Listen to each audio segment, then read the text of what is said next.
আসসালামাইকুম বন্ধুরা, তোমরা আশা করি সকলে ভালো আছো। তো আজকে আসছিলাম আমাদের রৌমারী উপজেলার একটি সৌন্দর্য গ্রাম। তো আপনারা আমার পিছনে যে গ্রামটি এখন দেখতে পাচ্ছেন, এই গ্রামটি একদম আমাদের রৌমারী উপজেলার ইন্ডিয়ার সাথে একটি সর্বশ্রেষ্ঠ গ্রাম, ইসলামারী গ্রাম।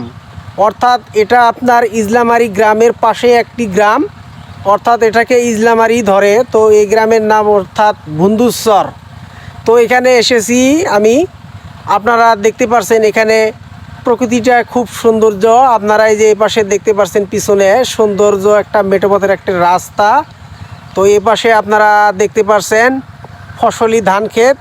তো এগুলো ধান ক্ষেত দেখতে পাচ্ছেন। তো এগুলো ধান ক্ষেতের ভাই, এগুলো আপনার বাংলাদেশের কৃষক ভাইদেরও জমি আছে এবং ভারতের যারা নাগরিক আছে তাদেরও এখানে জমি আছে। অর্থাৎ এখানে যৌথভাবে তারা চাষাবাদ করে।